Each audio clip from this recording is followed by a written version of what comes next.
Espírito Santo. Vinde, Espírito Santo, enchei os corações dos vossos fiéis e acendei neles o fogo do vosso amor. Enviai o vosso Espírito e tudo será criado e renovareis a face da terra. Oremos. Ó Deus, que instruísse os corações dos vossos fiéis com a luz do Espírito Santo, fazei que apreciemos retamente todas as coisas segundo o mesmo Espírito e gozemos sempre da sua consolação. Por Cristo Senhor nosso. Amém. Ave Maria, cheia de graça, o Senhor é convosco. Bendita sois vós entre as mulheres. Bendito é o fruto do vosso ventre, Jesus. Santa Maria, Mãe de Deus, rogai por nós, pecadores, agora e na hora de nossa morte. Amém. Santo anjo do Senhor, se a ti me confiou a piedade divina, sempre me rege, me guarde, me governe, me ilumine. Glória ao Pai, ao Filho e ao Espírito Santo.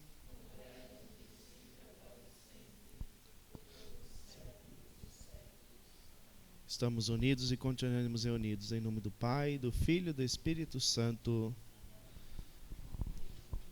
Então,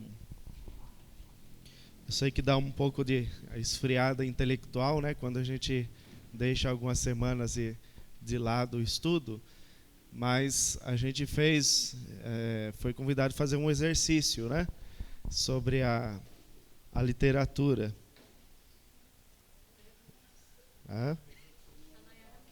Nayara fez? Vocês lembram em qual igreja a gente parou? Na reflexão? Quarta, né? Quarta ou quinta? Quem fez o exercício? Pode partilhar pra gente. O Felipe não estava? O Zé? Fez? Quer partilhar pra gente aqui o que você escreveu? Leu o texto? Pode ser? Quer vir aqui? Acho que é mais fácil, né? Então, a ideia, é claro que pode ser que depois a gente vai incrementando, a gente vai corrigindo, quiser me passar, depois a gente vai refazendo. Mas a imagem, a forma literária é a imagem, o elogio, a exortação, a instrução e a promessa. Vamos ver aqui que o Zé colocou aí de recomendação à igreja.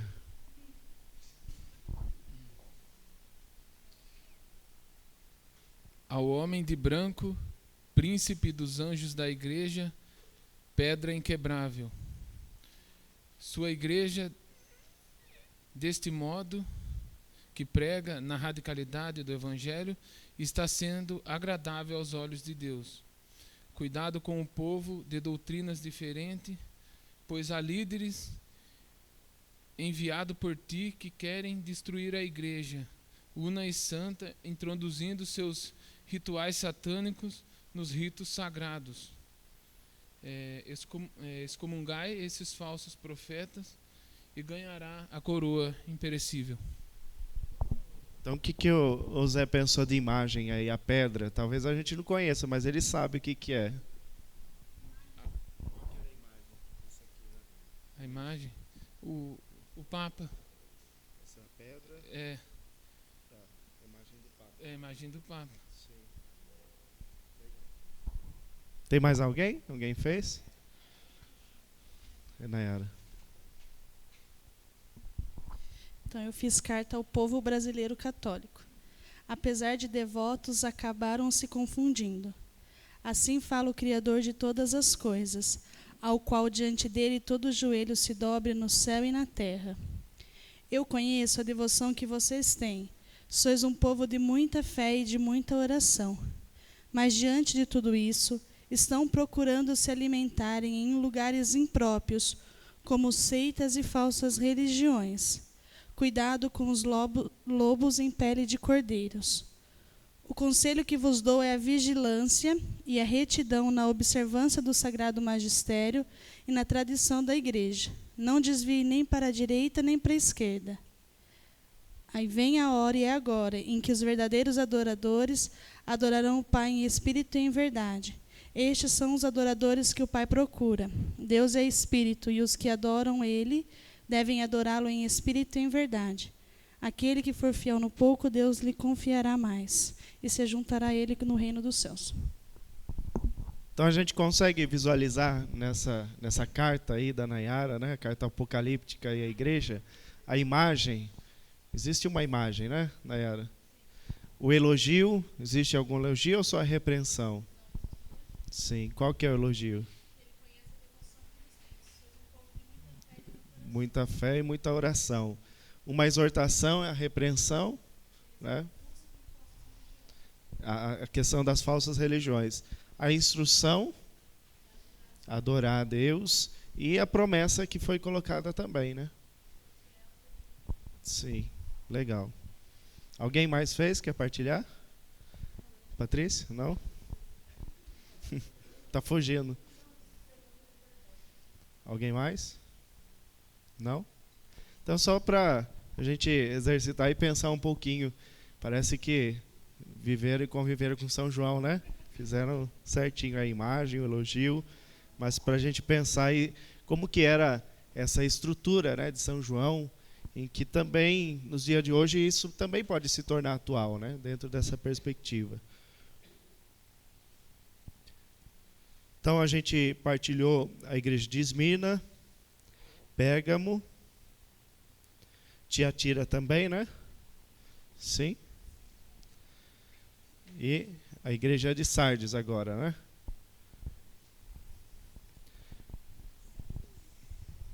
Então, a igreja de Sardes, que a gente pode perceber, apesar da fama de estar viva, você está morta. Parece contraditório, né? Toda essa dedução. Apesar da fama de estar viva, você está morta. Vamos ver o porquê esse contexto. Vamos pegar lá no livro do Apocalipse.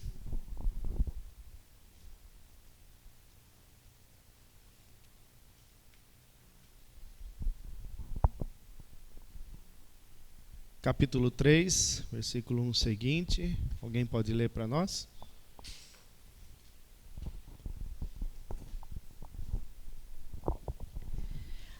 Ao anjo da igreja que está em Sardes, escreve: Assim fala aquele que tem os 7 Espíritos de Deus e as 7 estrelas. Conheço a tua conduta. Tens fama de estar vivo, mas está morto. Vigia, reaviva o que te resta e que te estava para morrer, pois não acho perfeitas aos olhos de meu Deus as tuas obras. Lembra-te daquilo que tens aprendido e ouvido. Observa-o, converte-te. Se não estiveres vigilante, virei como um ladrão sem que tu saibas em que hora vou te surpreender. Todavia, aí em Sardes, existem algumas pessoas que não mancharam suas vestes. Estas vão andar comigo, vestidas de branco, pois são dignas. O vencedor vestirá vestes brancas, e não apagarei o seu nome no livro da vida, mas o apresentarei diante do meu Pai e de seus anjos. Quem tem ouvido, ouça o que o Espírito diz às igrejas. Muito bem. Então vamos pensar um pouquinho o contexto da igreja de Sardes para a gente pensar essas imagens que estão descritas na igreja. Então, Sardes era um importante centro da antiguidade, vivia mergulhado no saudosismo de glórias passadas. Era uma cidade grandiosa em que perdeu toda a sua estrutura. Então, ali já não se tinha uma figura de uma cidade metrópole. Tinha sido capital do reino da Lídia. Provavelmente surgiram em Sardes as primeiras moedas mandadas cunhar pelo rei Creso, no século VI depois de Cristo. Depois de conquistadas pelos persas, antes de Cristo. Depois de conquistada pelos persas, a cidade perdeu a sua importância. Até 188 anos antes de Cristo, ela pertenceu aos Seleucidas. Depois foi conquistada pelo rei de Pérgamo, que a legou ao Império Romano em 133. Em troca de donos, mostra que a cidade foi invadida e conquistadas várias vezes, apesar de suas muralhas protetoras. Diziam que era devido à pouca vigilância de seus habitantes. E por isso a instrução, né, diante daquela comunidade. Qual que é a instrução? A vigilância. Justamente porque a cidade se perdeu devido à sua estrutura, devido à falta de vigilância. Assim, também São João ele traz essa realidade da vigilância do povo de Deus de modo espiritual também. Então a imagem, o que tem 7 Espíritos de Deus e as 7 estrelas. O elogio, algumas pessoas fiéis. Então alguns eram fiéis, né? Algumas. A repreensão, tem fama de estar vivo, mas está morto. Então uma cidade falida, né? Que tinha uma repercussão como uma cidade grandiosa, mas na verdade é uma cidade morta. A instrução, ser vigilante. Então a vigilância, descrita também pela estrutura da cidade, que se perdeu pela falta de vigilância, pela falta dos seus soldados que poderiam proteger a cidade, no entanto ela se perdeu. Assim também era a instrução para a comunidade cristã daquele lugar. O que significa ser vigilante? A vigilância cristã, ela tem uma conotação um pouco diferente daquilo que a gente pensa de uma vigilância como uma profissão, né? Um vigilante que foi contratado para ser um segurança. Um vigilante, vamos dizer assim, está lá numa guarita e fica lá, de prontidão, né? Muitas vezes parado. A vigilância cristã, ela se dá, em certo modo, em uma caminhada, né? O vigilante cristão, ele tem que se colocar de prontidão e estar caminhando. Então, esta é a vigilância cristã, que se dá pela oração, pela vida na igreja, pela vida sacramental, pelos exercícios espirituais de vida. Então, ela se dá de diversas formas. Então, a vigilância cristã, ela tem essa perspectiva de ação, e não simplesmente de alguém que está ali estático esperando algo.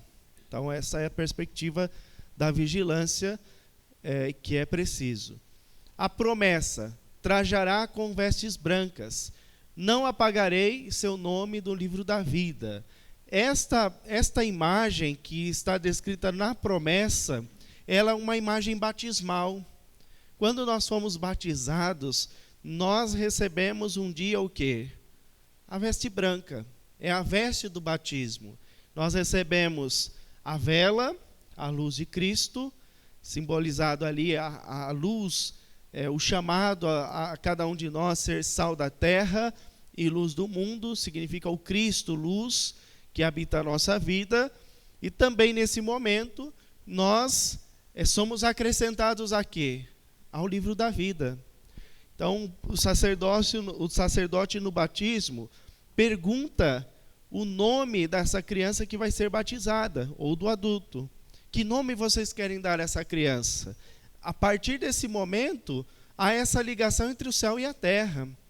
Então, esta formulação deste nome que é dado no momento do batismo é a inscrição do livro da vida. Portanto, cada um de nós, no dia do nosso batismo, nós fomos inscritos no livro da vida. E também trajamos a veste batismal, a veste branca. Não sei se alguém tem a veste batismal, guarda ou guardou a veste batismal ou a vela, né? Não basta ser batizado, é preciso continuar com as vestes brancas. O que vai se advertir dentro da instrução e da repreensão? Há algumas pessoas que mancharam suas vestes. Então, é preciso não manchar suas vestes. Cada um de nós somos chamados a nos apresentar diante de Deus íntegro como nós fomos batizados, brancos, ou seja, purificados. E como nós conseguimos nos purificar? Nos manter no batismo, como era no batismo? A constantemente renovar as nossas promessas batismais. Como nós renovamos nossas promessas? Nós temos, no ritual de muitas celebrações do ano, esta renovação das promessas batismais que nós fazemos. Mas também há outras formas de nós renovarmos nosso compromisso batismal. O sacramento da confissão e da penitência é um modo com o qual podemos renovar o nosso compromisso. Nós, o que fazemos quando nós acolhemos o sacramento da confissão? Apagamos o quê? Nossos pecados. Portanto, somos chamados a manter as nossas vestes brancas como no nosso batismo. A Eucaristia também é um modo com que nós possamos manter as nossas vestes brancas. Quando nós, pelo sacramento da Eucaristia, assumimos o compromisso de ser um com Cristo. Eucaristia é sinal da unidade, da comunhão com Ele. Portanto, na Eucaristia, nós assumimos esse compromisso de ser um com Cristo. Assim como Jesus é um com o Pai, também nós somos chamados a ser um com Ele, nesta unidade. Então, a Eucaristia é sinal desta pureza, esta graça, é remédio de imortalidade para cada um de nós, como diz os padres da Igreja. Então, promessa, trajar as vestes brancas e não ter o nome apagado no livro da vida. Então, que a gente possa manter as vestes brancas para que assim possamos manter o nosso nome. Seria muito triste nós chegarmos lá, cadê o seu nome, Nayara? Está aqui. Eu não conheço. Não tá com as vestes brancas, né? Ou seja, aquilo que foi ligado entre o céu e a terra, a própria pessoa em si desligou porque não deu continuidade a esse processo de caminho de santidade que foi iniciado lá no batismo. Então, pelo batismo, todos nós já somos salvos. Agora precisamos acolher essa salvação que nos foi garantida. Então, toda a humanidade batizada, no batismo já somos salvos. Mas precisamos acolher esta garantia dada a cada um de nós. Então, o catecismo ele é muito firme quando ele diz isso. Já fomos salvos pelo batismo em Cristo Jesus, o ressuscitado, vivo e presente entre nós. Mas precisamos assumir esse compromisso, mantendo as nossas vestes brancas. Então, assim, nós devemos nos apresentar. Por isso, não podemos deixar nos apresentar as vestes brancas para amanhã. Pode ser tarde, né? A cada dia, a cada momento, devemos nos apresentar tal como somos, no batismo. Então, essa pureza de coração. Por isso, até mesmo Jesus vai dizer, né? Felizes os puros de coração, porque eles verão a Deus. A pureza, ela não é simplesmente algo externo. Quando se fala da veste branca, ou seja, esta pureza interior, né, que nós recebemos um dia lavados pelas águas batismais. É muito rico o ritual do batismo quando nós abençoamos a água, por exemplo. É o padre lá abençoando a água, ele mesmo diz no batismo que nós, mortos para o pecado, ressuscitemos com ele para uma vida nova. E assim é o ritual do batismo. Nós morremos para o pecado que está no mundo, o pecado original, morremos para tudo isso, para que com ele ressuscitemos para uma vida nova. Então a ressurreição já está presente entre nós. Então é muito rico também, o catecismo diz, por volta do parágrafo 1000, que todos nós podemos e ressuscitamos já com ele aqui. Então, a ressurreição ela é diária. Nós, abraçando a cruz de cada dia, nós também com ele ressuscitamos. Ou seja, vivemos uma vida nova diariamente. Esta é a perspectiva que nós devemos trazer. Então, com certeza, São João, nas suas cartas, ele faz essa proposta de vida. Quando as pessoas visualizavam ali esta figura, essa imagem da veste branca, do livro da vida, com certeza poderia vir à tona esse momento grandioso que eles recebiam no momento do batismo. Então, isso era muito importante.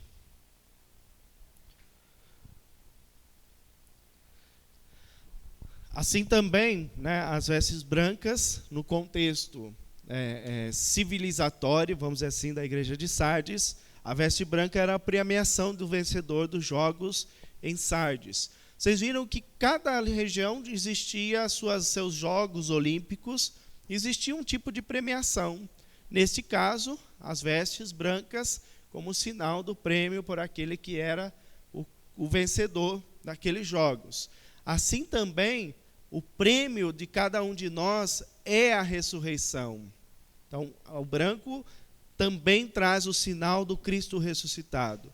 Se com ele nós vivemos, com ele também nós ressuscitaremos. É o prêmio eterno também, a ressurreição na glória junto de Jesus Cristo, nosso Senhor. Então, é também essa perspectiva. Ficou claro? Alguma dúvida? Sim. A igreja de Filadélfia. Então, esta igreja ela é riquíssima. A gente vai fazer também um paralelo com a última igreja. Vamos dizer assim que a palavra de vida que João coloca é: apesar da fraqueza, você não renegou o meu nome. Então, apesar das suas infidelidades e fraquezas, não se renegou o seu nome. Então, vamos pensar um pouquinho de como era essa cidade. É interessante que cada cidade tinha suas proximidades, mas cada uma tinha sua característica. Cada um tinha a sua história, e São João fez um resgate da história daquela cidade através das imagens, das instruções. Com certeza, a comunidade joanina e São João eram profundamente conhecedores desses lugares. Viveram entre lá, passaram por aqueles lugares, então eram pessoas que tinham esse contato com essas igrejas. Então, por isso, conseguiram fazer recomendação. Ninguém faz uma recomendação a um lugar que você não conhece e não sabe. Então, se há uma instrução, uma repreensão, é porque você conhece e viu aquele lugar. Então, Filadélfia era uma cidade, uma pequena cidade, numa estrada que ligava Sardes a uma outra cidade, que não está descrita entre as igrejas, que é Colossos. Nós temos a carta de São Paulo aos Colossenses, né? Também uma cidade de comunidade cristã paulina. Então, ali também estava entre esses caminhos. Então, com certeza, existiam vias que percorriam esses caminhos, que provavelmente São Paulo percorreu a muito delas.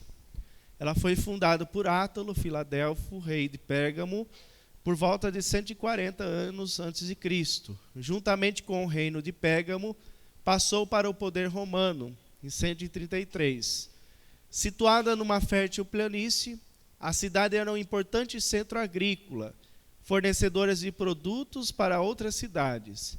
Mas a região era vulcânica. A cidade tinha sido destruída várias vezes por terremotos.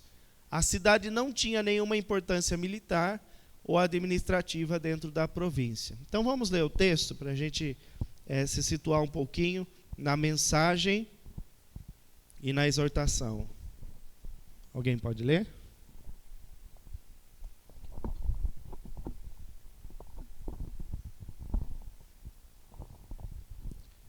Mensagem à Filadélfia. Ao anjo da igreja de Filadélfia, escreve: Eis o que diz o santo e o verdadeiro, aquele que tem a chave de Davi, que abre, ninguém pode fechar, que fecha e ninguém pode abrir. Conheço as tuas obras, eu pus diante de ti uma porta aberta, que ninguém pode fechar, porque, apesar de tua fraqueza, guardastes a minha palavra, e não renegaste o meu nome. Eu te entrego adeptos da sinagoga de Satanás, desses que se dizem judeus e não o são, mas mentem.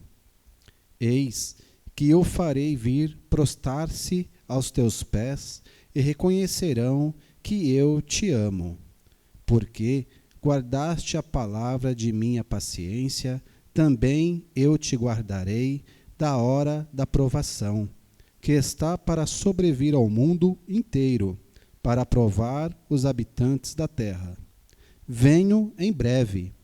Conserva o que tens, para que ninguém tome a tua coroa. Farei do vencedor uma coluna no templo do meu Deus, de onde jamais sairá. Escreverei sobre ele o nome de meu Deus e o nome da cidade de meu Deus, a nova Jerusalém, que desce dos céus, enviada por meu Deus, assim como o meu novo nome. Quem tiver ouvidos, ouça, que o Espírito diz às igrejas. Quem tem ouvidos, ouça, né? Então, para que a gente possa ouvir. Então, vamos pensar, então, as imagens escritas nesse texto para a gente compreender um pouquinho o que vai dizer. A imagem, o santo, o verdadeiro, o que tem a chave de Davi, que ninguém abre e ninguém fecha. Quem é esse? Quem é esse? O santo, o verdadeiro, quem diz eu sou a verdade, o caminho e a vida. É Jesus, né? Aquele que abre e ninguém fecha. Ou seja, Jesus Cristo é a revelação plena. Então, nas cartas e também à frente a gente vai ver o sentido do livro do Apocalipse. A palavra Apocalipse significa deixar-se revelar. É como se o véu, como a gente vê no Evangelho, o véu se rasgou, ou seja, em Cristo Jesus tudo foi revelado. Pelo mistério da paixão, morte e ressurreição, Jesus, ele é revelado a cada um de nós. A nós cabe o quê? Deixar-se esse Cristo revelar em nossa vida. Pela palavra, pela igreja, pelos sacramentos, pela vida em comunidade. Então Deus vai agindo em nós e, portanto, ele vai revelando-se a nós a todo momento, a todo instante. Então, Jesus Cristo é aquele que abre e ninguém fecha, ou seja, só ele tem a chave da nossa vida. Só ele cabe a revelação de cada um de nós. Então, a chave da nossa consciência vem do próprio Cristo Jesus. Como nós ouvimos no Catecismo da Igreja. Em Deus, somente Deus, ele deixa-se revelar o núcleo secretíssimo que está dentro de nós. Então, quem nos conhece perfeitamente e quem pode nos revelar os mistérios de nossa vida? Só Jesus. Só ele pode nos revelar. Esse é o núcleo secretíssimo, a nossa consciência. Só Deus pode revelar aquilo que está na nossa consciência. A ele abre e ninguém pode fechar ou abrir, revelar-se. Então, Jesus Cristo é esta pessoa reveladora. Só ele pode desvendar aquilo que está na nossa consciência, na consciência humana.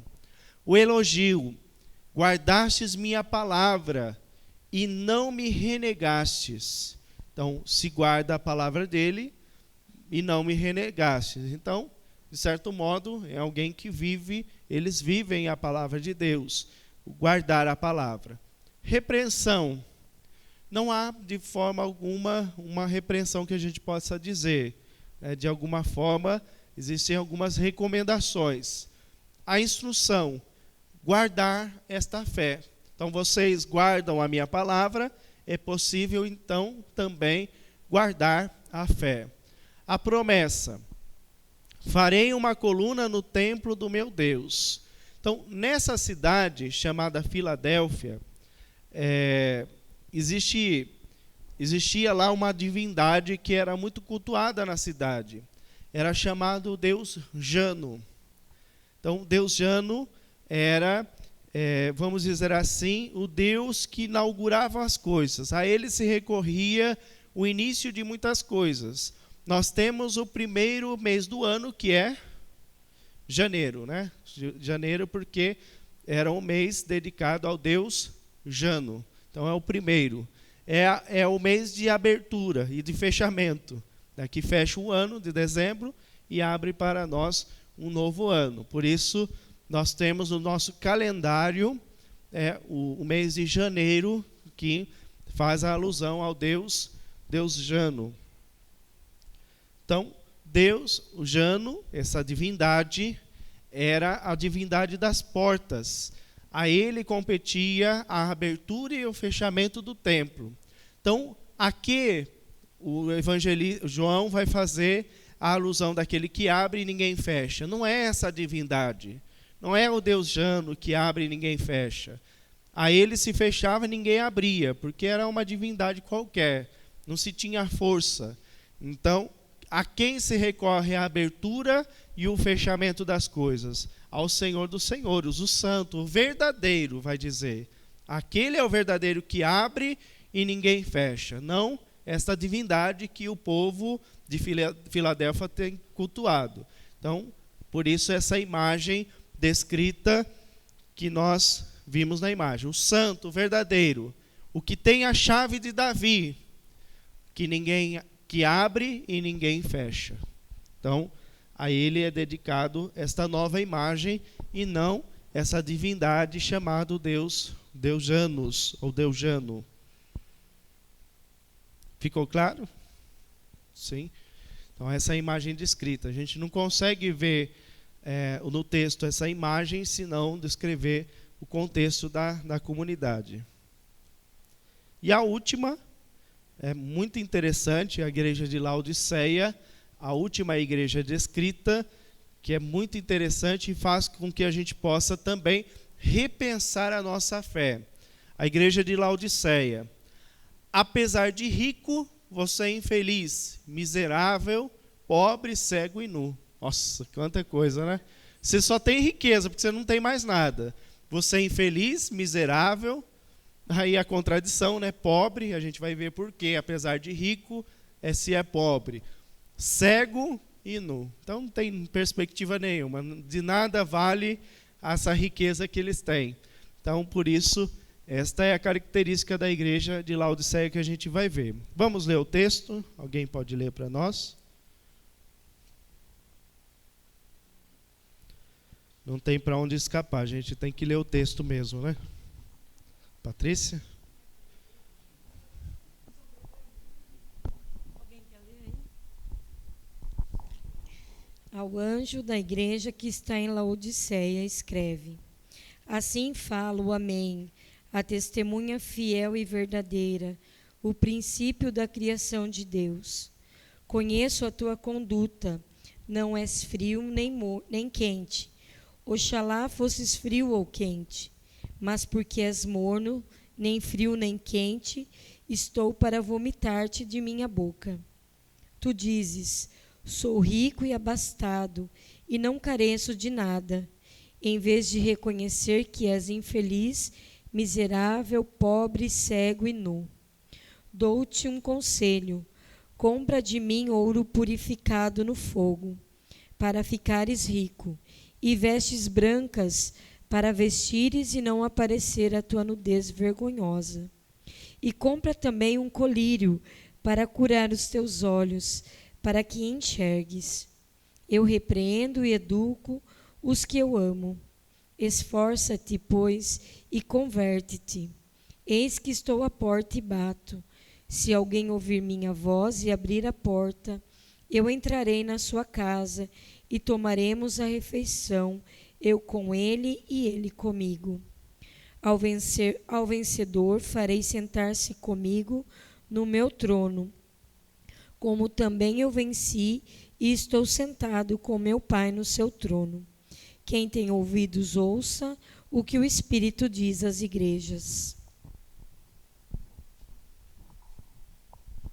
Aqui está um dos versículos mais emblemáticos do Apocalipse, que a gente repete constantemente, né?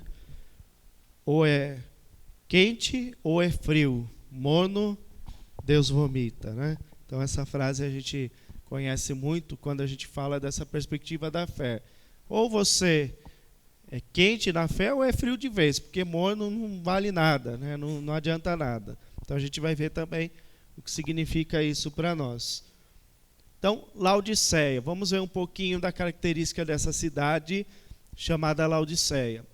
Era uma importante cidade da Frígia. Ela ficava a meio caminho entre Colossos e Herápolis. Herápolis tinha até a terra do filósofo lá de Herápolis, Heráclito, né? Foi fundada em 250 a.C. por Antíoco II, rei de Antioquia. O povo de Laodiceia vivia da indústria de um tecido especial, feito de lã preta, muito procurado pelo comércio da época. Era uma cidade extremamente industrializada. Fora isso, existiam algumas coisas interessantes nessa cidade. Então, Laodiceia se destacava, sobretudo, por ser um importante centro medicinal.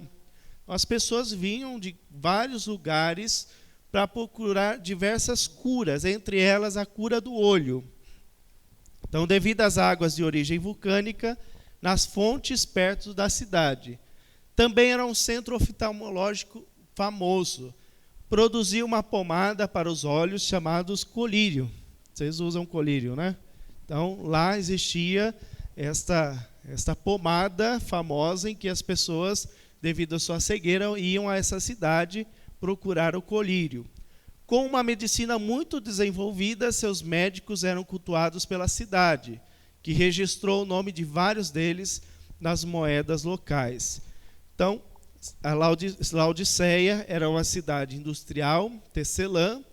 Então, existia uma riqueza do tecido, as pessoas eram reconhecidas pelos seus tecidos. Claro, as pessoas de classe maior poderiam usar estas vestes pretas ou de cor. Então, por isso, era uma cidade conhecida pela indústria tecelã, como a americana hoje, né? Embora agora é tudo da China, né? Mas antes era também uma cidade conhecida pelos tecidos. Já perdeu um pouquinho isso, né? Infelizmente. Por isso aí a ideia, apesar de rico, você é infeliz, miserável, pobre, cego e nu. Então a cegueira está relacionada ao quê? Vocês têm o colírio, né? Vocês têm a fórmula medicinal, mas não conseguem enxergar quem é o centro da vida de vocês, o Senhor do Senhor, o Santo dos Santos. Vocês têm o tecido nobre aí, produzem tecidos, mas estão nus, porque estão cobertos da desgraça de Deus, assim, no pecado. Então, estão na nudez espiritual. Então, Laodiceia, ela tem algumas problemáticas. Ela é envolvida com o poder econômico, então, pela riqueza. Então, muitas vezes a riqueza faz com que as pessoas possam se achar onipotentes e assim deixam de lado, até mesmo no caso deles, deixavam de lado as divindades e, consequentemente, aquelas pessoas que estão permeadas pela vida cristã deixavam de lado também o quê? Deixavam de lado o Cristo Senhor. Então, esse convite da comunidade para deixar de lado o poderio e viver sobre o poderio de Jesus Cristo, nosso Senhor. Por isso, ele vai dizer: eu convido vocês a comprar o ouro que eu vos dou, provado no fogo. Então, esta é a riqueza que Jesus vem oferecer. O que ele dá, e não o que o poder econômico da época pudesse dar. Prestígios, né? Então, as roupas simbolizavam o prestígio da nobreza daquele povo. Então, a problemática também era, segundo essa perspectiva desses prestígios que eles recebiam, as roupas também, outros utensílios. O poder da ideologia, a ideologia cega, né? A ideologia faz com que as pessoas não compreendam o que significa a realidade que nós estamos vivendo. Existem hoje diversas ideologias, sejam partidárias, religiosas, e que não nos deixam realmente ver aquilo que está acontecendo. Então, o próprio Papa Francisco, no discurso ontem, ele falava, na abertura do sínodo, para que o sínodo pudesse acontecer, que se quebrasse as ideologias. Então, para que firmemente a gente possa pensar a fé e algo autêntico, é preciso quebrar correntes ideológicas, sem a visão superficial de alguma coisa, ou uma visão fechada sobre alguma coisa. Então, isso é uma perspectiva ideológica. Então, está voltado ao quê? Ao ver, e ao sentir, e ao ouvir. Por isso, esta imagem do colírio, né? Vocês estão cegos, vocês não estão enxergando esse Cristo que é o Senhor, que é caminho, verdade e vida. Então, esse poder ideológico também representada na pomada e no colírio. A imagem fala o Amém, a testemunha fiel, verdadeira, o princípio da criação de Deus. Se eles estavam acostumados a criar as coisas, criar o colírio, criar o tecido, criar as coisas, o convite de São João é eles contemplar o Criador de todas as coisas. Nós não somos criadores, nós criamos a partir das coisas criadas, portanto somos co-criadores, mas não criadores. Então tudo é dádiva e dom de Deus. Se existia lá o colírio é porque alguém inventou segundo algo que é a criação de Deus, é dom de Deus. Portanto, todas as coisas vêm do princípio, que é o Cristo Jesus. Ele é o alfa e o ômega. Então, o elogio ele está ligado, ele está meio que isento ali, né, dentro dessa perspectiva. A repreensão, ser autossuficiente. Então, o poder, muitas vezes, faz com que a pessoa se torne cega e autossuficiente de si mesmo. Eu posso comprar tudo, eu tenho o poder de tudo, portanto, não preciso de nada. Então, muitas vezes, o poder e a riqueza faz com que as pessoas possam dizer-se autossuficiente. Eu não preciso de mais nada, tenho tudo aquilo que preciso. Então, muitas vezes, uma pessoa que tem tamanha riqueza, ela não consegue contemplar a dádiva da criação do dom de Deus e assim contemplar aquilo que Deus pode nos dar. A instrução, comprar de mim ouro purificado no fogo. O que significa esse ouro purificado no fogo? Pode significar muitas coisas, né? Para que eu possa purificar o ouro, ou seja, um ouro puro, eu preciso passar pelo fogo. Então, esta imagem é muito interessante, que a gente vai poder perceber. Vestes brancas para cobrir. Então, a veste de lã preta não serve. A veste branca, esta é a veste autêntica do cristão. Então, de novo, essa imagem do deixar-se purificar. Colírios para ungires teus olhos e recuperares a visão. Então, Jesus realmente, ele nos dá a possibilidade de nós enxergarmos como realmente é as coisas. Então, Jesus, ele nos esclarece as coisas. É muito rico as imagens e os eventos do Evangelho que mostra a cura dos cegos. Então, é muito interessante que quando Jesus cura a pessoa da cegueira, quem esse cego passa a ver? Passa a ver Jesus. Ele é o caminho, a verdade e a vida. Todos nós somos convidados a, diante da vencer a nossa cegueira para passarmos a enxergar esse Jesus que é caminho, verdade e vida. E qual é a intenção de Jesus curar? A cura pela cura? Não. Para que aquela pessoa possa realmente visualizar a graça e o poder de Jesus. Esta é a intenção. Lembrando que nos evangelhos, se nós percebemos o cego, ele era alguém profundamente marginalizado. Por quê? Ele nunca poderia ver o Messias chegar. Então era alguém considerado desgraçado. O Messias ia chegar, essa pessoa não ia conseguir ver. Ela não conseguiria ver a palavra de Deus. Portanto, alguém que também estava isento da leitura da palavra de Deus em sua vida. Alguém que não poderia enxergar o templo, um sinal da glória já na terra era o templo de Jerusalém. Ela não poderia ver. Então, havia muitas imagens que o cego, para a perspectiva judaica, não poderia contemplar. Portanto, alguém fora dos planos da graça. Jesus vem o quê? Trazer ela para perto e dizer, olha, você já está vendo alguém que é o novo templo, que é a palavra viva e que é o Senhor esperado. Então essa pessoa contemplou tudo aquilo que os judeus achavam que aquele cego não poderia contemplar. O próprio Cristo na sua frente pode revelar-se como completo, como inteiro. Então, esta visão do enxergar na palavra de Deus significa para nós também a contemplação de Jesus como o Senhor da nossa vida.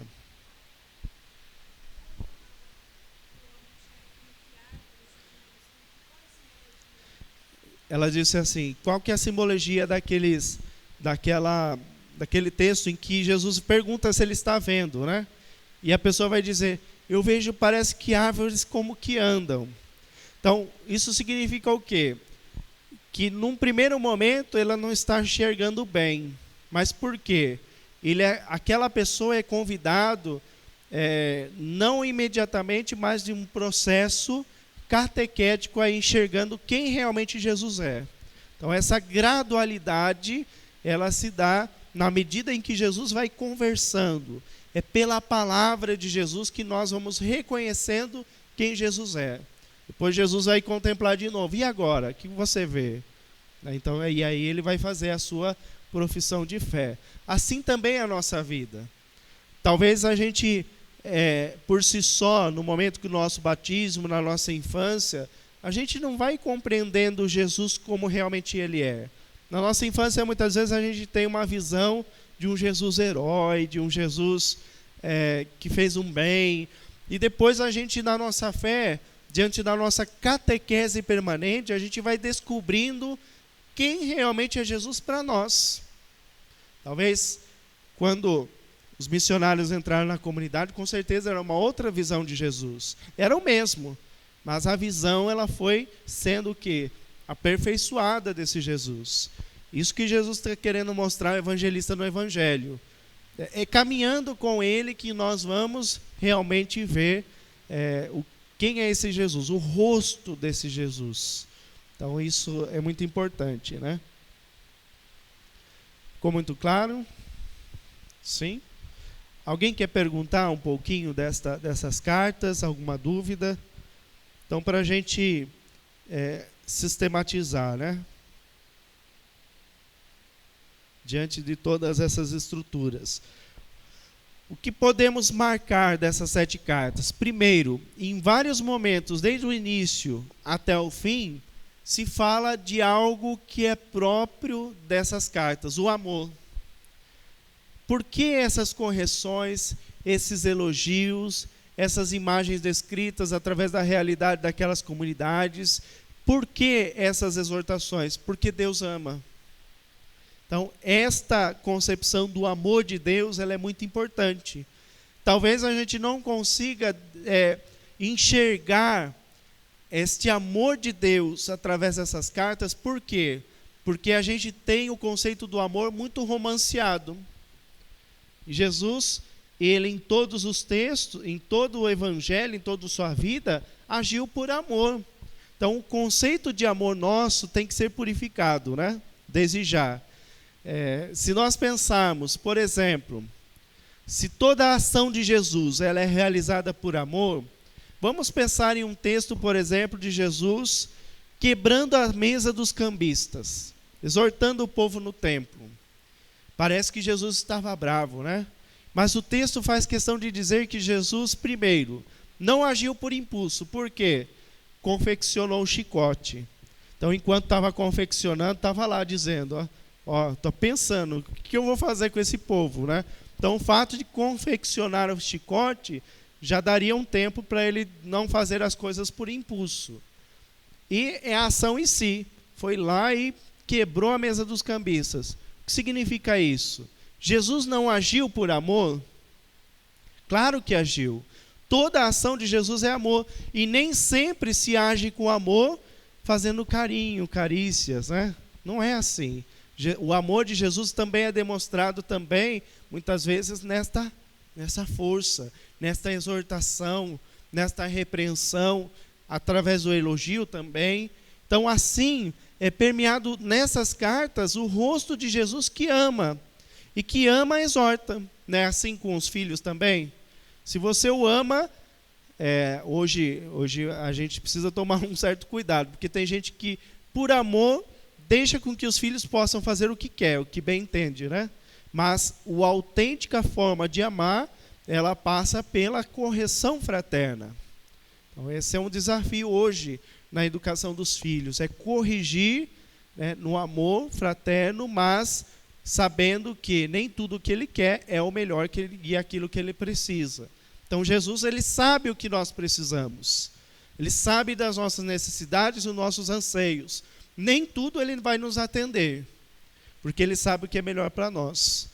Até disse esses dias, né, tem aquela frase famosa do Lewis, ele diz assim: graças a Deus, Deus não atendeu todas as minhas orações, porque eu não sei onde eu estaria hoje. Pensou se Deus atendesse tudo aquilo que a gente pediu para Deus, para Jesus? Olha, tem coisas que a gente pede lá no passado, que a gente diz assim, graças a Deus, Jesus não atendeu. Não sei o que teria acontecido, né?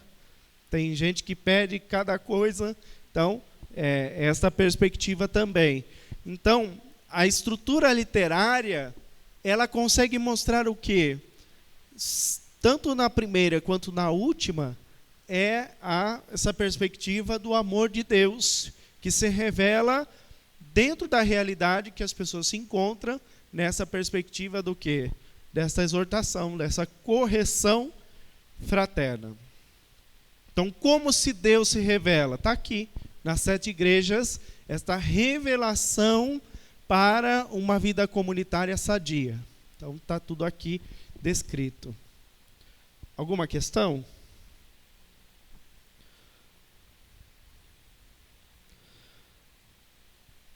Então, nós vamos dar um outro passo, né? Após a igreja, nós vamos ter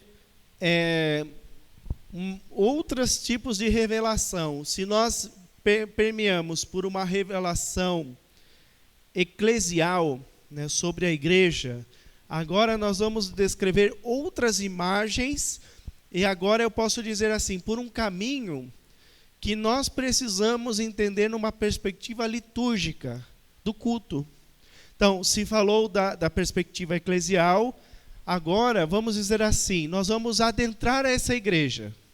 Nós estávamos na superfície da igreja, entendendo a realidade que a igreja se encontrava. Agora a gente vai dar um passo. A gente vai entrar nessa igreja e vamos beber desta fonte que a igreja nos dá. Então, São João e a comunidade, com certeza, tinham uma experiência litúrgica riquíssima, de culto, de forma de celebrar a sua fé, em que nós, desde agora, desde hoje, né, nessa perspectiva atual, nós também celebramos dessa mesma forma. Então, a igreja, principalmente no Vaticano II, ela bebeu desta forma lá da Idade Antiga para nos trazer essas orações, esses hinos, esse jeito de celebrar a fé. Então, é muito riquíssimo também. Vamos pegar lá no capítulo 4.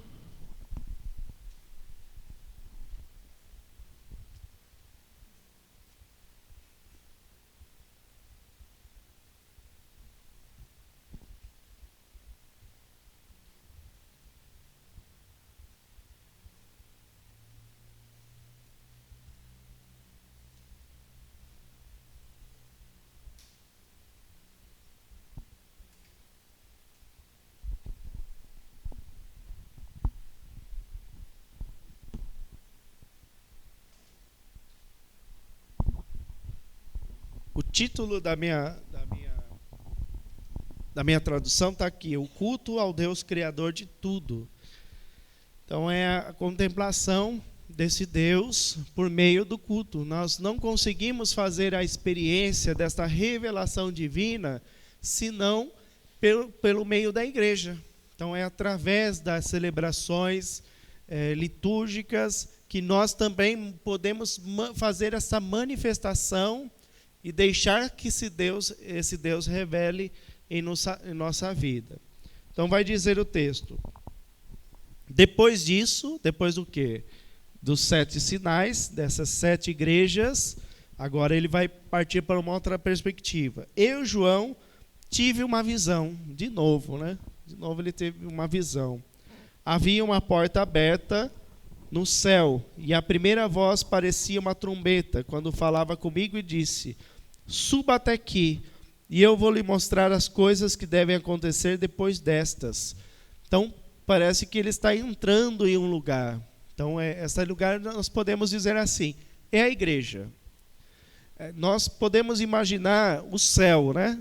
Quando a gente vê essa imagem, abriu a porta do céu, mas ele está falando aqui de coisas também terrenas, é uma visão, então ele está na terra ainda. Então ele está falando dessa antecipação do céu aqui na terra, é a descrição daquilo que é a igreja. Suba até aqui, eu vou lhe mostrar as coisas que devem acontecer depois dessas. Imediatamente foi tomado pelo Espírito e vi no céu um trono. Então o que tem na igreja senão a cadeira presidencial, a sede, né? Então, essas figuras da imagem da igreja, ela também é descrita, né, com as coisas do céu. Eu vi no céu um trono e no trono alguém sentado. Aquele que estava sentado parecia uma pedra de jaspe e coralina. Um arco-íris semelhante a uma esmeralda e envolvia no trono. Qual é a imagem de Jesus aqui? Ela é como uma pedra preciosa. Então, a pedra preciosa é essa imagem do Cristo descrita. E o arco-íris? Qual é a imagem que nós temos no Antigo Testamento do arco-íris? Está lá em Gênesis, né? É a imagem do quê? Da aliança de Deus com a humanidade. Então, o arco-íris também vai aparecer diversas vezes nos textos do Apocalipse, mostrando o quê? O Apocalipse é o arco-íris, é a revelação de Deus com a sua humanidade, presente agora em quem? Em Cristo. Então, esse reflexo da pedra, ela descreve o arco sobre o trono, sobre ele. Ou seja, Jesus é a nova aliança, é o novo arco, né? É o novo arco-íris. Então, esta imagem descreve o Cristo como nova aliança. No sentido figurado, ele mostra a imagem da pedra e do arco-íris. No sentido escrito, podemos dizer assim: Jesus Cristo, a nova aliança. É isso que ele viu. Então, no céu, Jesus Cristo, a nova aliança. Nós podemos visualizar esse Cristo, a nova aliança, na liturgia? Podemos. A imagem da cadeira, do trono, né? É essa imagem descrita do Cristo que fala entre nós, do Cristo que age entre nós, do Cristo que celebra conosco. Então, nós católicos, nós temos essa imagem muito descrita, a imagem do trono, a cadeira. Principalmente quando a gente vai nas catedrais, né? Lá está a cátedra, que é a cadeira presidencial daquele que é sucessor apostólico. É a cátedra do bispo, né? A cátedra, mais do que do bispo, é do Cristo. Né? Ali está sinalizado o quê? Cristo fala com vocês. Cristo fala entre vocês. Essa imagem é interessante. Um arco-íris semelhante a uma esmeralda, e vão via o trono. Versículo 4. Ao redor desse trono havia outros 24, e neles estavam sentados 24 anciãos, vestidos de roupas brancas e coroas de ouro na cabeça. O número 24 a gente lembra o que era descrito na imagem, lá na primeira aula. Recordam? Número 12, que nós podemos descrever na Bíblia. Os 12 apóstolos e as 12 tribos de Israel. Então, 12 tribos de Israel, 12 apóstolos. 12 mais 12, tão bom de matemática, né? 24. Então, o que se está querendo dizer no texto? Que entre o Cristo está o quê? Os santos. Os santos do Antigo Testamento, os santos no Novo Testamento, os apóstolos. Então, ali está descrito o quê?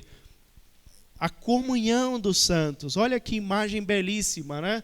Entre a liturgia celeste e aquilo que também nós celebramos na nossa liturgia.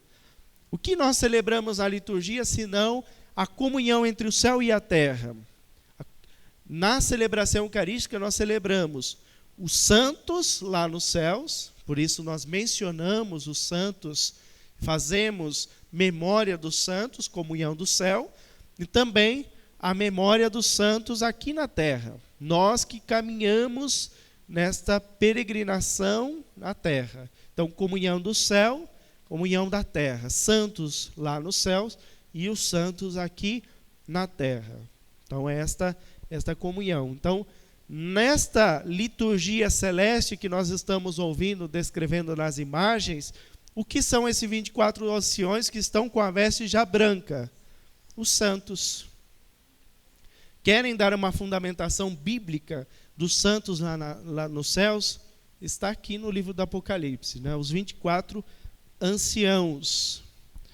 A figura do ancião é a figura de sabedoria, ou seja, já viveu o que tinha que viver, está lá na liturgia celeste.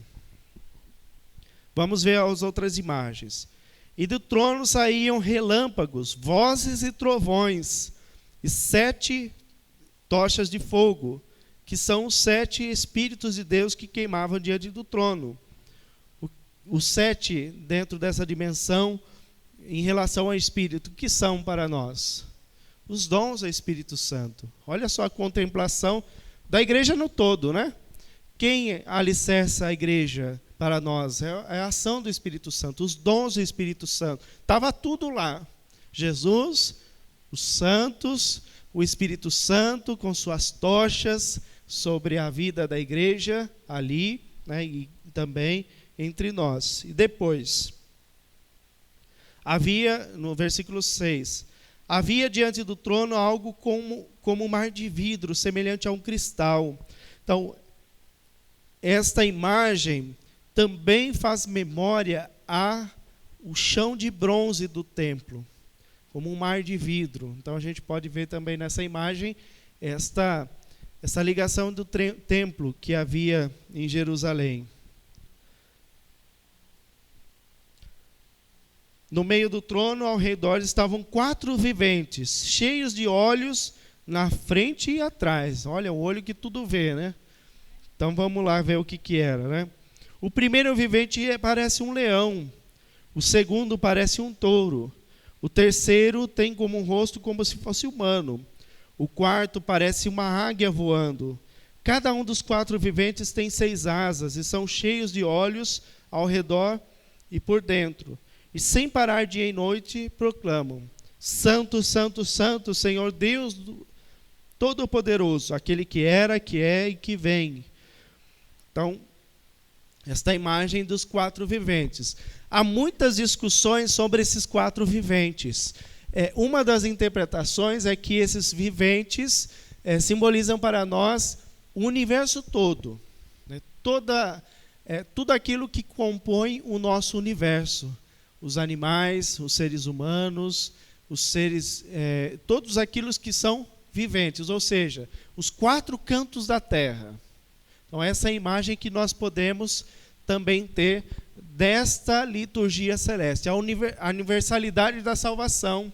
Deus veio em Cristo Jesus para salvar toda a humanidade. Ele veio para que o seu anúncio, ele mesmo, pudesse chegar aos 4 cantos da terra. E a nós, esse convite de também estender esse anúncio aos 4 cantos da terra. Enviando aos apóstolos também, nós, como seus discípulos e missionários de Jesus Cristo, somos convidados a ser esse anúncio aos 4 cantos da terra. Porém, nós temos os padres da igreja que descrevem também, nesta imagem, os evangelistas.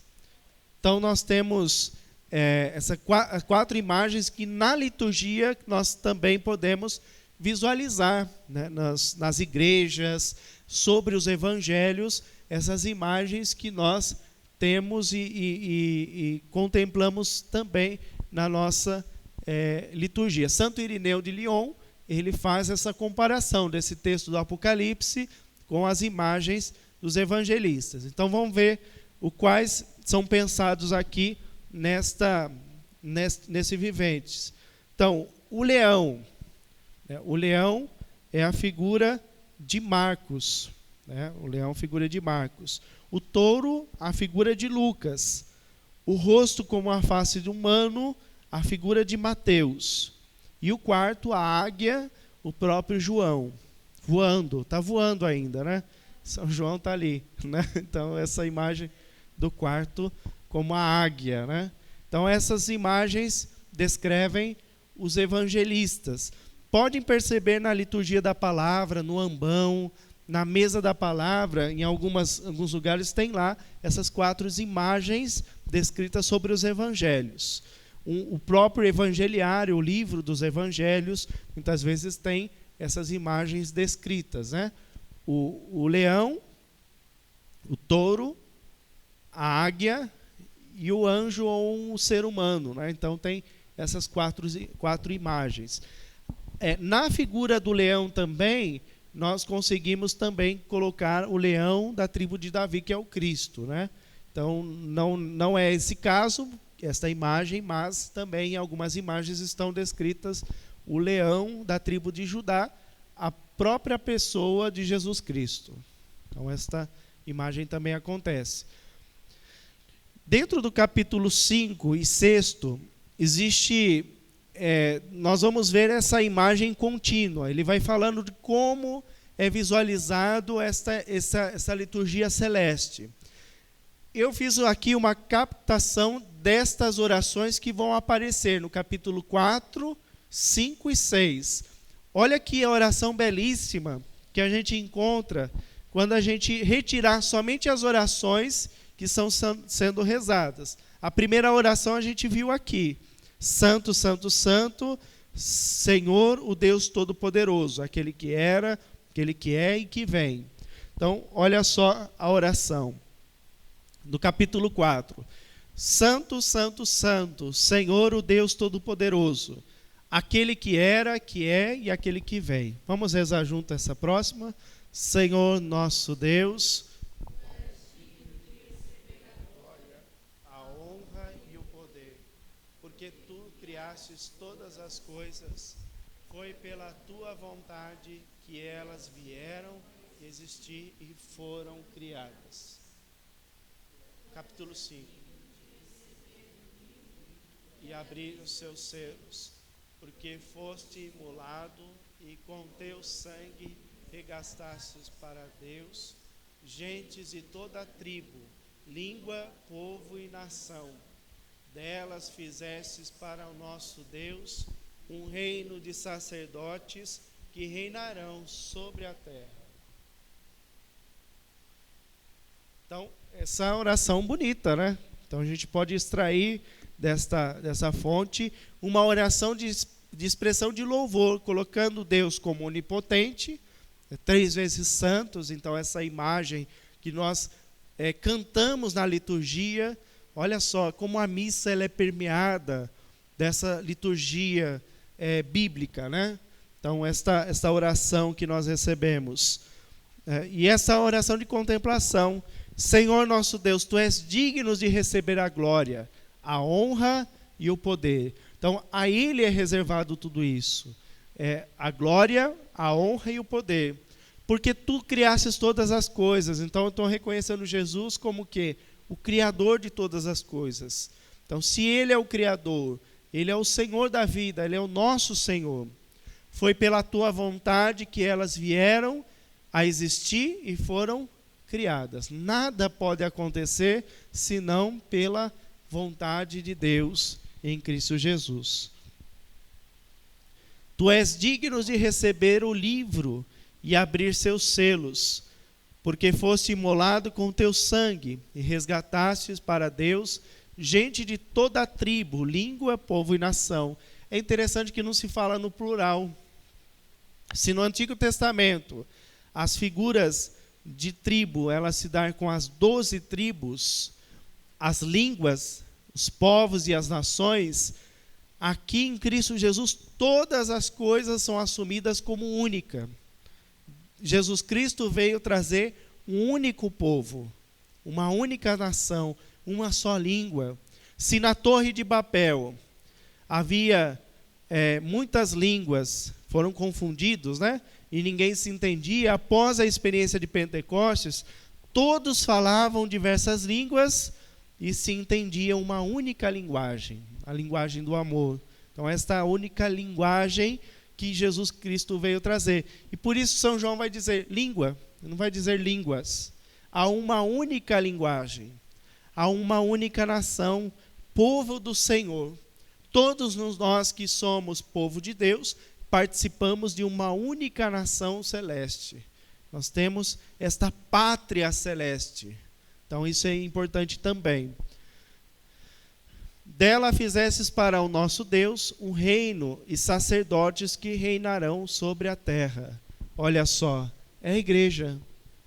Dela fizestes um reino e sacerdotes que reinarão a terra. Então, esse sacerdócio, ou seja, esse poder de abençoar que forma para nós esta comunhão entre o céu e a terra. O que é o sacerdote, senão o mediador entre as coisas celestes e terrestres? Então, esta mediação, ela acontece pelo sacerdócio, né? Neste lugar em que nós contemplamos a igreja como sinal do reino de Deus. Ficou claro aqui? Sim? Então, vocês vão depois ler o capítulo 4, 5 e 6. Entre esses capítulos já vai estar essas imagens que a gente já viu, a gente já partilhou. E as orações. Depois vocês escrevam. Aonde estiver a oração, e guarde com vocês, rezem essa oração. É uma oração também que nós contemplamos o Senhor como o nosso Deus, o Criador de todas as coisas. Uma oração de louvor belíssima. Tá? Aqui eu também não rezei, né? A outra parte da oração. Vamos rezar. O Cordeiro imolado é digno de receber poder, riqueza, sabedoria, força, honra, glória e louvor. O louvor, a honra, a glória e o poder pertence àquele que está sentado no trono e ao Cordeiro para sempre. Amém. Então, o amém aqui, ele tem essa expressão do que assim seja, que seja feita a vontade de Deus. Há palavras dentro da liturgia que são palavras inexprimíveis.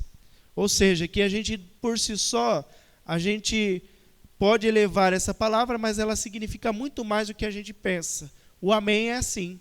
É uma palavra que a gente pode dizer, a gente diz no final de cada oração, mas ela tem uma profundidade na fé de dizer que seja feita essa vontade de Deus, que se encerre esse momento para o louvor da glória de Deus. Então, o amém, ele precisa sempre soar forte na nossa vida, tem que ter essa determinação. Há também outras palavras da Bíblia e da expressão litúrgica que também expressa para nós uma palavra inexprimível, vamos dizer assim. O aleluia. O aleluia significa o quê? Uma expressão de louvor grandiosa que eu, por si só, eu não consigo determinar. Então, eu aclamo a Deus esse louvor. Então, a Deus, essa expressão máxima de louvor pela palavra que é proclamada entre nós. E também a palavra hosana. A gente nos diz, hosana nas alturas, bendito que vem em nome do Senhor, hosana nas alturas. Então a palavra hosana, ou seja, eu quero glorificar a Deus, eu não tenho palavra para me expressar, então hosana. Então essa palavra também, ela é uma palavra de exaltação a Deus, mas que por si só, por palavras, eu não consigo expressar, porque Deus é muito maior do que o meu louvor. Qualquer coisa que eu possa dizer sobre Deus, na expressão de louvor, é muito pouco. Portanto, hosana, o aleluia, o amém. Então, essas são palavras também que expressam este louvor, essa expressão e essa grandiosidade de Deus. Então, existem alguns textos que para nós vão representar essa expressão que nós ouvimos no texto, por exemplo, da trombeta, dos selos, do trovão, em que nós podemos perceber já no capítulo 4. Então nós vamos pegar o capítulo 19 do Êxodo, que nós vamos ver que essa onipotência de Deus, essa expressão, essa representação teofânica que está descrita no Apocalipse, ela já aparecia no Antigo Testamento, capítulo 19, versículo 16, se não me engano aqui.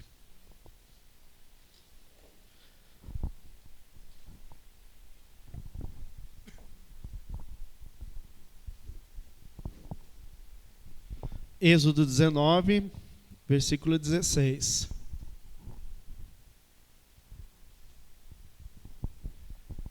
Vai dizer, depois o versículo 18. No terceiro dia pela manhã, houve som de trovões e relâmpagos. Uma nuvem carregada desceu sobre a montanha, enquanto uma voz de trombeta soava fortemente. O povo que estava no acampamento começou a tremer. Depois, 18. A montanha inteira do Sinai fumegava, porque Javé tinha descido sobre ela no fogo.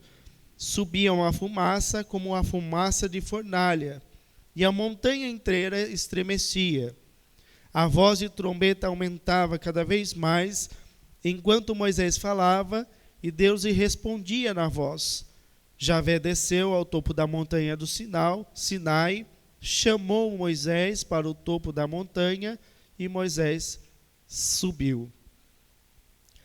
Javé lhe disse: desça e fale novamente ao povo, que não ultrapasse os limites para ver Javé. Caso contrário, muitos deles vão morrer. Então, essas manifestações que a gente chama de manifestações teofânicas no Antigo Testamento, elas vão aparecer nessas visões de São João. A trombeta, a fumaça, a nuvem, essas descrições estão todas permeadas no Pentateuco, para mostrar o quê? Em Jesus Cristo, esta é a imagem do Novo Testamento. Jesus agora é o Senhor da vida, não mais carregada ali de uma representação teofânica, mas o próprio Cristo. Todas as manifestações e os sinais são reconciliados nele. Então, todos aqueles sinais do Antigo Testamento, alguns procuram definir para dizer, é esse Senhor, aquele que era no Antigo Testamento, ele é e será. É o mesmo. Ele é aquele que era ontem, hoje e amanhã. Por isso, esses sinais do Antigo Testamento são repetidos no Apocalipse, para justamente revelar, ele é o alfa e o ômega, é o princípio. Ele estava lá com Moisés, ele estava lá junto do seu povo, e agora está junto desse novo povo de Deus, que é o povo agora em Cristo Jesus, neste reino de Deus. Então, essas imagens também são descritas, tá? Então, o que nós podemos perceber? Ainda se está falando da igreja. Então, o Apocalipse é um livro eclesiológico. Agora, nós estamos saboreando o quê? O culto a esse Deus na pessoa de Cristo Jesus. Agora, nessa nova manifestação, nessa nova concepção do povo de Deus, na liturgia e na vida. Então, isso é importante. Então, as imagens, para a gente, de novo, a gente pensar, né? A imagem do trono, lugar da presença de Deus, essa presença escatológica. A gente consegue, na igreja em si, terrena, visualizar esse trono antecipadamente? Podemos. Né? É o lugar onde Cristo fala, né? A cátedra. Vamos dizer assim, eu estou fazendo essa comparação litúrgica, né? Que ela é muito presente.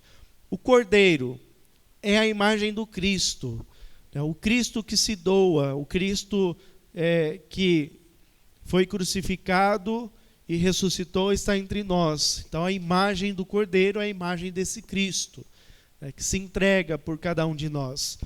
Os 4 seres, pode ser os 4 pontos da terra, a universalidade, e também pegando aí alguns padres da igreja, sobretudo em Irineu de Lyon, essa imagem que é dedicada aos evangelistas, tá?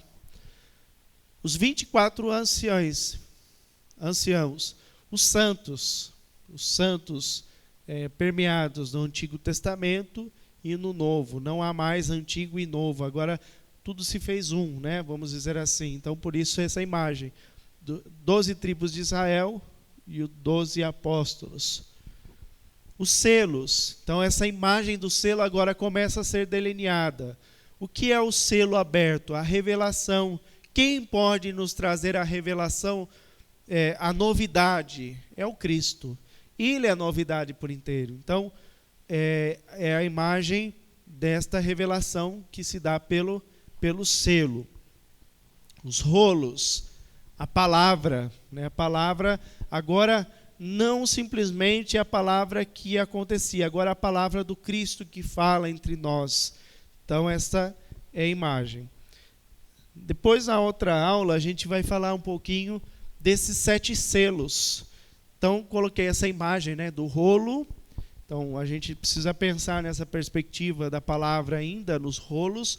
E os selos, né, a cada abertura do selo, é uma novidade daquilo que se pensa sobre a vivência do povo cristão na igreja.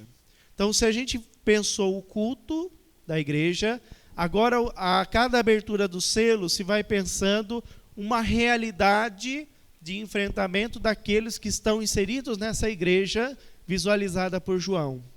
Então, a gente vai pensar essas figuras dos 7 selos descritos no Evangelho de João. Alguma pergunta?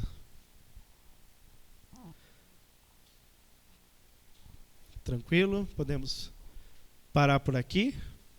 Deu, né? Muita informação, né? Querem perguntar? Acrescentar algo?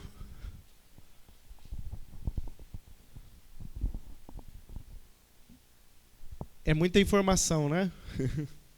Mas a gente vai...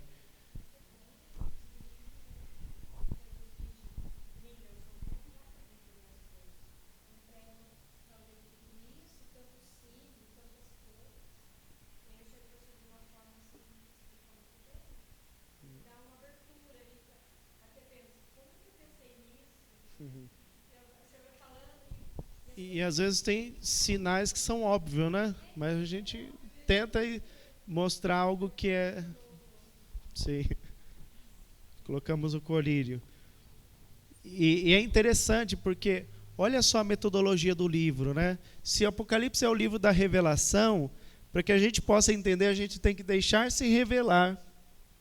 Então, a própria leitura do livro já mostra o que o livro é. O livro da revelação é deixar cair o véu, abrir o véu, para que a gente possa realmente contemplar esta palavra. Então, o livro tem uma metodologia que é fantástica, né? Não é à toa que é o último livro, para que a gente possa realmente assim renovar a nossa fé. E tanto é que o livro termina, né? Esse novo céu e essa nova terra. Então, é contemplar essa renovação da nossa vida e saborear aquilo que Jesus Cristo nos deixou, a sua igreja. Então, a igreja é esse lugar dessa contemplação desse Deus vivo e presente entre nós. Então, é muito rico mesmo essa perspectiva. Então, a gente vai pegar ali os 7 selos. Eu não vou começar agora porque a gente vai depois se perder, né, nas imagens. Acho que é melhor pegar a partir do primeiro, tá bom?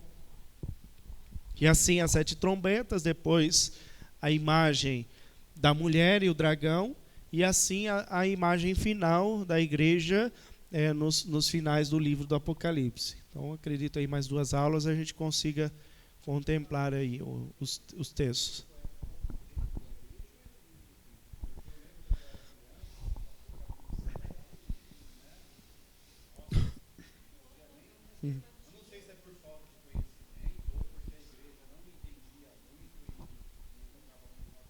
Também era um livro pouco estudado por esses enigmas, vamos dizer assim, por esses sinais. pouco usado na catequese. Lembramos que agora a gente tem o acesso à Bíblia, e os evangélicos os protestantes tinham esse acesso à palavra, e quando a gente se deparou com os textos, a gente já tinha um preconceito, vamos dizer assim, um conceito anterior do que era o Apocalipse, que não é católico, é protestante. Quando a gente fala da imagem do juízo final que vai acontecer, eu vejo todo dia nas redes sociais, está lá no Apocalipse, todo dia. Ainda mais agora essas questões polarizadas aí, está lá no livro do Apocalipse. Vai acabar tudo, vai acabar a igreja, vai acabar isso, aquilo. Então, essas imagens que são fundamentalistas, né? Não é leitura católica, é leitura protestante, né? É o uso fundamentalista da palavra. Então, é um pouco esta falta de catequese com os livros, né? Na liturgia pouco se usa, nas leituras da palavra pouco se usa, até pela pouca compreensão. Então, poderia se usar mais na liturgia da igreja, nas leituras da liturgia da palavra. Em alguns momentos se descreve, por exemplo, na liturgia da Páscoa, alguns textos do livro do Apocalipse. Por quê? Ele está falando do novo céu e nova terra. É um livro pascal. É um livro pascal. Então, por isso, ele pode facilmente ser usado na catequese no tempo da Páscoa. Quando eu estava na comunidade lá em Piracicaba, eu fiz um material, até posso mandar para vocês, de encontros de comunidades, encontros bíblicos nas casas, e fiz sobre as 7 igrejas da Ásia. Então, fiz a formação com os coordenadores e foram fazendo esses estudos, o estudo que vocês fizeram aí. E eles ficaram encantados. Falaram: padre, a gente não imaginava a beleza que é esses textos, e conseguiram refletir a partir da experiência da Páscoa, do tempo da Páscoa. Então, hoje existe essa abertura maior, né, ao texto, mas antes não se tinha, porque também a gente não tinha tanto acesso à palavra de Deus. Então, ficava muito no imaginário. E hoje, com os recursos teológicos, bíblicos de interpretação, isso ficou muito mais fácil, né? Então, essa exegese, né? Então, claro que os santos padres da igreja, muitas coisas que eu passo aqui, a gente olha, a gente encontra na exegese patrística, coisa que a gente não tinha acesso também. Os livros de patrística existiam somente em francês, depois em espanhol. Na tradução portuguesa, agora que a Paulo lançou muita coisa da coleção patrística, então tem muita coisa de interpretação dos textos bíblicos, dos evangelhos, dos textos da carta de São Paulo e também do Apocalipse. Então, essa descrição, por exemplo, dos evangelistas, é de um padre da igreja, né, que a gente tem, que a gente consegue interpretar à luz desse padre da igreja, que é Irineu de Lyon. Então, existem muitos padres da igreja que nos ajudam. A gente só pega esse material e examina eles e coloca à tona. Então, tem muitas coisas que lá na antiguidade, já nos primeiros séculos, os padres já procuravam estudar e mostrar o que significavam essas coisas. Então, a gente não precisa ir muito longe, procurar e achar por si só. Os próprios padres da igreja saboreavam isso. Então, isso é riquíssimo, né? Quer fazer uma boa teologia? Vá buscar os padres da igreja, né? A fonte, né? Então, é isso que a igreja, nesses 50 anos, no Vaticano II, fez. Tem buscado lá a fonte, lá, trazido para nós. Então, essa é a riqueza que nós podemos beber. Algo mais? Tranquilo? Então, que possamos, cada um de nós, imbuídos dessa palavra, sem o medo, sem o terror, né? Sem o temor, vendo que o Apocalipse é o livro da revelação e da graça de Deus. Então, a palavra de Deus, ela nos orienta, nos liberta, nos dá graça, nos dá paz. Uma palavra que não dê paz não é a palavra de Jesus e nem do ensinamento. Por isso, a gente tem visto que o Apocalipse é o livro que nos traz a paz e a graça. Então vamos pedir a intercessão de Maria, que cada vez mais ela, que é aquela que nos mostra a sabedoria de seu Filho Jesus, possa interceder por cada um de nós, para que possamos cada vez mais estar no amor e na paz. Ave Maria, bendita sois vós entre as mulheres, bendito é o fruto do vosso ventre, Jesus. Santa Maria, Mãe de Deus, rogai por nós, pecadores, agora e na hora de nossa morte. Rogai por nós, Santa Mãe de Deus. O Senhor esteja convosco. Por intercessão de Nossa Senhora do Rosário, abençoe-vos o Deus Todo-Poderoso, Pai, Filho e Espírito Santo.